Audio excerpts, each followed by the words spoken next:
तो दोस्तों आज की इस वीडियो में हम लोग एक बार फिर से बात करने जा रहे हैं उस थ्योरी को लेकर जिसको लेकर डिस्कशन आज से कुछ दिन पहले हम लोगों ने किया था कि दुनिया की क्या कुछ ऐसी ताकतें हैं जो भारत को एक बड़े और लंबे युद्ध की ओर धकेल रही है, जिसके पीछे उनका उद्देश्य ये हो सकता है कि भारत को लगातार इकोनॉमिक ग्रोथ करने से रोका जाए, एक बड़ा डेंट पहुंचाया जाए और सबसे बड़ी बात प्राइम मिनिस्टर मोदी की छवि खराब की जाए और अल्टीमेटली एक बहुत ही बड़ा नुकसान भारत को पहुंचाया जाए, जो कि एक लंबे युद्ध से संभव भी है शायद। अब ये जब थ्योरी सारी चली थी उस समय मैंने आपको इसके सारे पॉइंट्स बताए थे, लेकिन आज देखिए जिस तरह की घटनाएं होती जा रही है लगातार, वो घटनाएं कहीं ना कहीं इस थ्योरी की ओर हमें आगे और बढ़ाती है, हमें बाध्य कर देती है कि हम लोग इस थ्योरी के बारे में एक बार फिर से डिस्कस करें। सबसे पहले तो आप अपनी स्क्रीन पर ये सब देखिए, ये उन सारे आर्टिकल्स के स्क्रीनशॉट हैं जिसमें मैक्सिमम 2 महीना आप मान लीजिए। इन 2 महीनों में इतने टेरर मॉड्यूल्स भारत की सीक्रेट एजेंसीज द्वारा ध्वस्त किए गए, यानी ये होने से पहले ही हमारे सुरक्षा बलों ने, हमारी सुरक्षा एजेंसियों ने इन्हें रोक दिया। इसके लिए इन्हें धन्यवाद देना चाहिए क्योंकि यहाँ पर लाखों जाने जा सकती थी जिससे हमारे देश को बहुत नुकसान होता,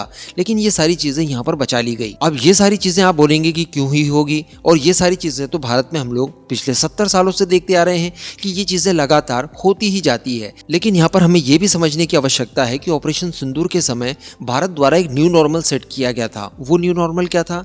जब भी किसी प्रकार का कोई आतंकी हमला भारत के ऊपर होगा तो उसे एक्ट ऑफ वॉर माना जाएगा और इन्वेस्टिगेशन करके इन कल्प्रिट्स के खिलाफ डायरेक्टली भारत की सेनाएं युद्ध छेड़ देंगी। और यहाँ पर भारत अब केवल आतंकियों तक सीमित नहीं रहेगा, बल्कि पर्टिकुलर देश की सेना के खिलाफ और साथ ही वहाँ की सरकार के खिलाफ भी इस युद्ध को छेड़ा जाएगा।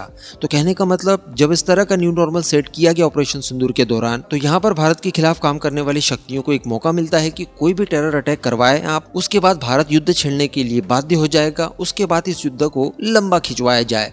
अब ऐसी कुछ चीजें यहाँ पर देखने के लिए मिल रही है। देखिए पिछले 24 घंटों की अगर बात की जाए तो आप सभी लोगों ने जाना ही होगा कि भारत के अंदर 3 बड़े आतंकी मॉड्यूल्स को भारत की सुरक्षा एजेंसियों ने ध्वस्त कर दिया। तो देखिए ये तीनों ही मॉड्यूल्स बहुत ही ज्यादा खतरनाक थे। एक हम लोगों ने देखा कि जम्मू एंड कश्मीर में 2900 किलो के आसपास अमोनियम नाइट्राइट पकड़ा जाता है। इतने में लाखों लोगों की जानें आसानी से ली जा सकती है। मैं आपको बता दूं कि ब्रह्मोस मिसाइल में भी हम लोग 300 किलो तक का विस्फोटक भरते हैं और ये कितना था? 2900 किलो के आसपास। तो आप समझ लीजिए कि ये कितना ज्यादा खतरनाक हो सकता था। इसके अलावा जो दूसरा मॉड्यूल पकड़ा गया वो तो और भी खतरनाक था, क्योंकि यहाँ पर एक तरह का बायोलॉजिकल अटैक करने की कोशिश की गई, जिसमें हैदराबाद का एक डॉक्टर पकड़ा जाता है जिसके पास साइनाइड से 100 गुना ज्यादा खतरनाक राइजिन पॉइजन पाया जाता है। इसकी मंशा ये थी कि ये भारत के अलग अलग इलाकों में इस पॉइजन के इस्तेमाल से लाखों लोगों की जानें ले ले। बताया जा रहा है कि ये पानी की टंकी वगैरह, खाने पीने की चीजें, स्पेशली यहाँ पर प्रसाद का नाम बताया जा रहा है, इन सब में मिक्सअप करके ये भारत के आम इनोसेंट लोगों को सर्व करने वाले थे।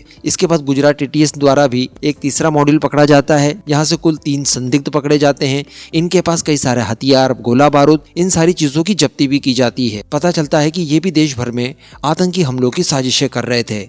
तो कहने का मतलब ये 3 आतंकी हमले ऐसे बड़े थे जो अगर भारत में हो जाते, हमारी सीक्रेट एजेंसीज इन्हें नहीं पकड़ पाती समय पर, तो त्राहिमाम मच जाता। हालांकि देखिए शाम होते होते दिल्ली के अंदर एक अटैक हो ही जाता है। हालांकि इस अटैक को अभी टेरर अटैक नहीं माना गया है क्योंकि यहाँ पर कई और एंगल से भी जांच की जा रही है। लेकिन मैं आपको बता दूं कि लाल किले के नजदीक शाम को लगभग 6:55 पर एक I-20 कार के अंदर जोरदार ब्लास्ट होता है। इसकी चपेट में आने वाली 6 अन्य और गाड़ियां, साथ ही 3 ऑटो रिक्शा, इनके अंदर भी आग लग जाती है। जब तक मैं इस खबर को रिकॉर्ड कर रहा हूँ 8 से लेकर 10 लोगों की जानें इसमें जाती है और 20 से लेकर 24 लोग यहाँ पर गंभीर रूप से घायल बताए जाते हैं। अब मान लीजिए कि ये जो दिल्ली में ब्लास्ट हुआ है, अगर ये किसी आतंकी हमले के तहत ही किया गया है तो निश्चित तौर पर यहाँ पर भारत का नया न्यू नॉर्मल लागू होता है और इसके चलते हम कल्प्रिट्स के खिलाफ एक युद्ध छेड़ सकते हैं। ये एक्ट ऑफ वॉर माना जाएगा भारत की नई पॉलिसीज के चलते, और संभवतः ऑपरेशन सिंदूर को यहाँ पर दोबारा से लॉन्च कर दिया जाए। तो अल्टीमेटली जो सारांश दिखाई दे रहा है वो हमें कहीं ना कहीं उस थ्योरी के और नजदीक ले जाता है जहाँ पर यह बताया जा रहा था कि भारत के खिलाफ एक लंबे और बड़े युद्ध को छेड़ने की तैयारी की जा रही है। तो लेट्स सी कि भारत की सरकार, भारत के सिक्योरिटी फोर्सेस आगे किस तरह का डिसीजन लेंगे और इसके ऊपर क्या और नई चीजें निकल कर आती है। इन सारी चीजें की जानकारी मैं आपको समय समय पर देता रहूंगा, लेकिन YouTube से पहले ये सारी जानकारियां प्राप्त करने के लिए आप हमसे RRTI पर जरूर जुड़िए। सर्च कीजिए सिंपली खंडवा वाला, आपको हमारा ग्रुप मिल जाएगा।